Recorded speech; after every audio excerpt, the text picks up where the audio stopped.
దారుణం అంటే తెలంగాణ మొత్తంలో ప్రతి 3 గంటలకు ఒక అత్యాచారం జరుగుతున్నది మహిళల మీద. ప్రతి 5 గంటలకు ఒక మహిళ కిడ్నాప్ అవుతుంది ఇవాళ తెలంగాణలో. వరకట్నపు చావులు, వేధింపులు లెక్కలేనన్ని పరిస్థితులు జరుగుతూ ఉన్నాయి.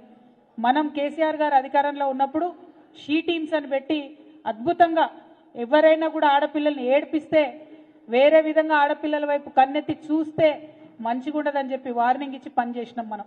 ఇవాళ ఏం జరిగింది?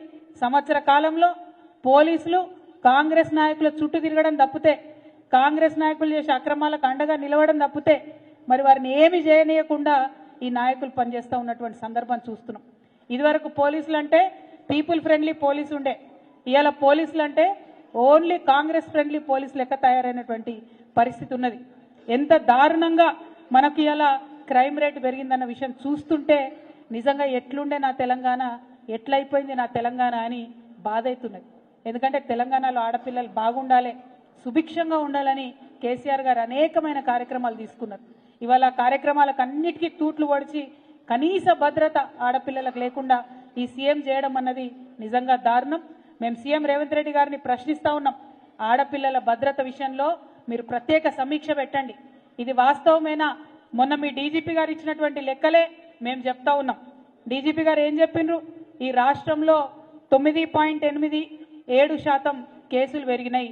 మొత్తం ఈ ఏడాదిలో 2,34,158 కేసులు నమోదైనాయి.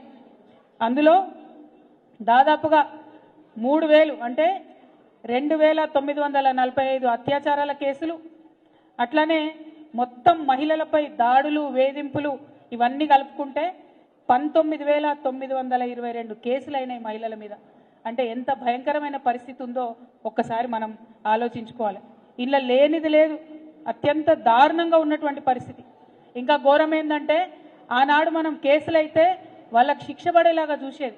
ఇవాళ శిక్ష రేటు కూడా, కన్విక్షన్ రేటు కూడా చాలా తగ్గిపోయినటువంటి పరిస్థితి. ఒక పక్క నేరాలు పెరిగినాయి, ఇంకొక పక్క కన్విక్షన్ రేటు తగ్గిపోయింది. మరి ఈ విషయాల్ని గౌరవ ముఖ్యమంత్రి గారు చాలా సీరియస్గా తీసుకొని మహిళా భద్రత విషయంలో ఈ రాష్ట్రంలో తప్పకుండా సమీక్ష జరపాలని చెప్పి మేము డిమాండ్ చేస్తూ ఉన్నాం.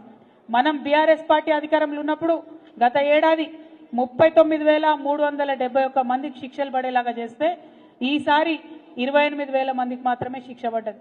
అంటే పెరిగినటువంటి క్రైమ్ రేట్ కాకుండా అత్యంత తక్కువగా ఈ కన్విక్షన్ రేట్ ఉండడం అనేది మరి పోలీసులు పటిష్టంగా కేసుల నిర్మాణం చేస్తలేరు అనడానికి డైరెక్ట్ ఉదాహరణ. కాబట్టి నేను గౌరవ ముఖ్యమంత్రి గారిని నిజామాబాద్ జిల్లా నుండి మా ఆడబిడ్డల తరఫున రిక్వెస్ట్ చేస్తూ ఉన్నాను, మహిళా భద్రత మీద తప్పకుండా ముఖ్యమంత్రి గారు సమీక్ష చేయాలి, ఈ రాష్ట్రంలోని మహిళలకు ఒక కాన్ఫిడెన్స్ ఇవ్వాలని చెప్పి నేను కోరుతా ఉన్నాను. అదేవిధంగా మరి వాళ్ళ నాయకుడు రాహుల్ గాంధీ గారు రాజ్యాంగము, ప్రజాస్వామ్యం అని చెప్పి పొద్దున్న లేస్తే ఒక కాన్స్టిట్యూషన్ కాపీ పట్టుకొని తిరుగుతూ ఉంటాడు ఆయన. కానీ ఇక్కడ ఈ ముఖ్యమంత్రి గారు మరి అదే రాజ్యాంగానికి, అదే ప్రజాస్వామ్యానికి తూట్లు పొడిచే విధంగా వ్యవహరిస్తున్నటువంటి తీరుని రాహుల్ గాంధీ గారు గమనించాలి.